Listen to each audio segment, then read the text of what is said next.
My name is the Mr. Be Deliver guy in Houston, Desmond Dangerfield, aka Shrimp Daddy Dollar, cause I know how to make you holler. Cadillac Black, cause I can bring them hoes back. And Swisher Sweet D, cause I know how to lay good meat. I move from titty to titty, city to city. I am here on Forum 216, and I'm answering the following questions. How do you want to be remembered? As the person who helped so many individuals, a lot of people look at my videos and don't know exactly what I do for a living. I run a media company and I also run a nonprofit doing independent academic advising. So I help students get into college, matriculate through college, and graduate and go into their professional life. And I also am in a PhD program at Prairie View A&M University in educational leadership. So I kind of am that nigga. So I could barbecue and then slap the shit out of you and then teach your son professional development. And that's what I love about myself. So that's kind of how I want to be remembered. That I was at 5015 talking to somebody auntie. And then he went to church the next morning. And then he went back to school and taught your son how to go to his academic advisor and get all the beautiful resources. And then he went back to that same auntie that night. What would you go after if you knew you couldn't fail? What I'm currently working on right now is losing 70 pounds. But bro, as being the chief director of the big back community, that shit hard. Okay.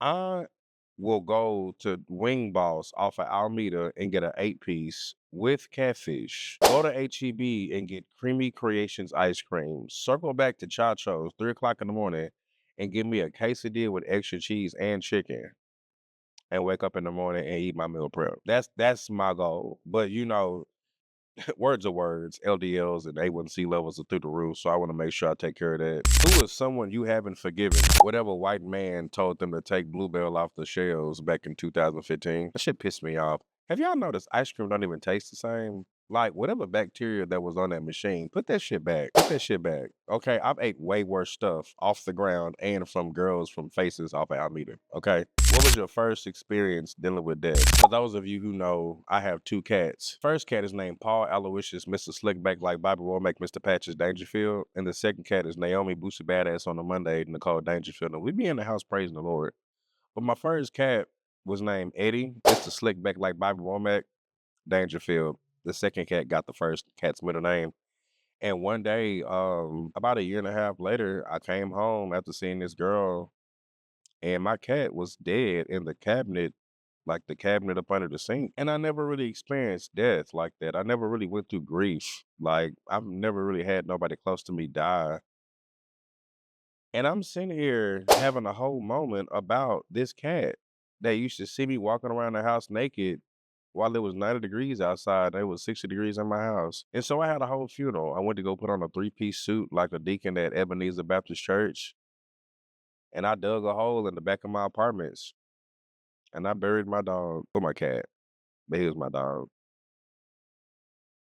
And then I saw a fucking deer eat his leg through the dirt and dig him back up the next week. And so I saw my dead cat being drugged across the highway, cars running him over. I went through a very bad experience with that. So as far as my experience with death, my homeboy T-Raw, God rest his soul, died from Prairie View. He was a very funny person, very funny person. But yeah, that's pretty much it. I haven't experienced death to that degree. My biggest fear is my mom dying. And she got arthritis, diabetes, neuropathy. Shit, she's 70 years old. And sometimes if I call and she ain't answering the phone, I'll be like, all right, look, ho, you better wake the fuck up. Who are you and what is your true nature? I am the Southwest Regional Director of Anxiety. Nigga, I will wake up and stress over not having nothing to do.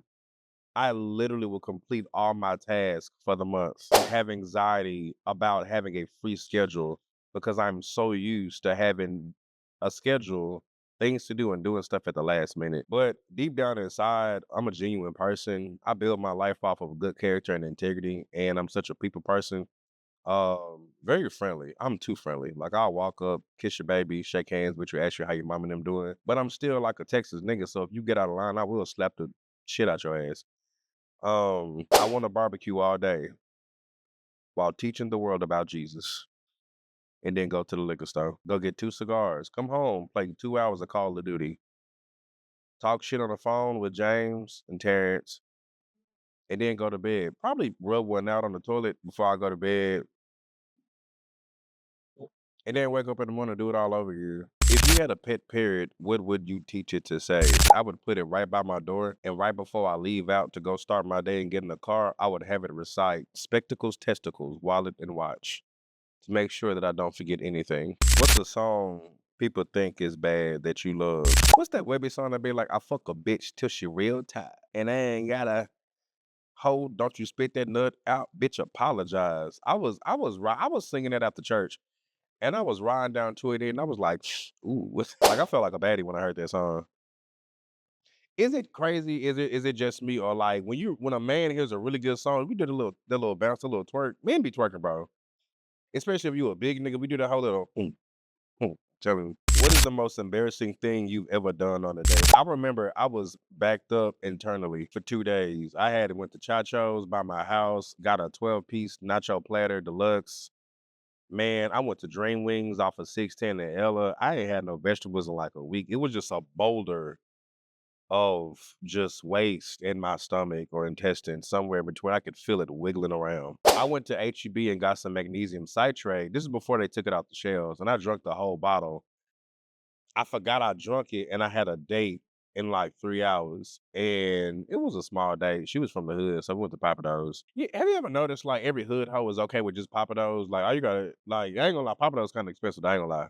But, like, you can take them to the Cheesecake Factory, and they'll, especially if they got kids, and then you'd be like, "Oh, let me give you, like, 2 extra cheesecakes to take to your son or your daughter." Like, well, she gonna throw it back on you that night. Throat gonna be open. Anyway, we were at the dinner table, and I just heard this, and I was like, "Who, dear Lord?" I started sweating. I started sweating so hard, y'all. My stomach was beatboxing. My stomach was speaking in tongues. My anus opened up without my permission. And I made it to the restroom, but I didn't come back for like 30 minutes. And I left my phone on the dinner table. So literally when I got up from making a total disaster and mess, shout out to the janitors for Papados off of 610. I love y'all, and I'm sorry. She was gone. She left my phone on the table, and she didn't even pay for her food, so that was my most embarrassing moment on the date. What's one of the worst purchases you ever made and why? I called myself liking this girl, so I took her on this date. Bill came out to be like $120, and then later on, I found out the other friend was way more fine than her. In the end, the fine friend liked me more than she liked me, so I ain't gonna lie, I wanted to ask her for my money back. The part about that is I ended up fucking around with the other friend. And then when the girl I initially took on a date found out, she was like, "Oh my God, you fucked my friend. Like, why would you do that?" I was like, "Baby, I cheat. Okay, we're not even in a relationship yet, and I be out here cutting up. All right, everything is fair game. Okay, we're not together. If a woman came to me and we went on a date and I liked her, and then she ended up fucking my best friend, kudos to you, nigga. Just give me my money back from the date." Have you ever been in a fight? I fought my best friend at the time at Prairie View's homecoming, 2019, October. He got drunk. His name was Shamari Hall. Shamari, I love you. And we started fighting. And mind you, he was a jujitsu instructor in League City, but he wasn't a black belt just yet. So it's two blacks in the parking lot doing karate on each other, and I'm over here fighting him like a nigga from the hood in Oak Cliff, like where I'm from, and he over here doing a round spin kick, trying to knock me out. Mind you, we drunk. All of Preview is saying this. That's the last time I had a fight.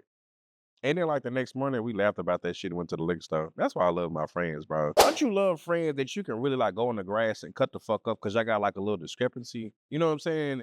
And then be like, all right, cool, let's go to the liquor store. Let's drink this one out. Dap up each other. Because if you are not friends if you don't fight, at least one fight. It may not be a physical fight, but at least one altercation that tests how good really is this friendship. I miss my dog. Remember, guys, spade and neuter, you're homeless.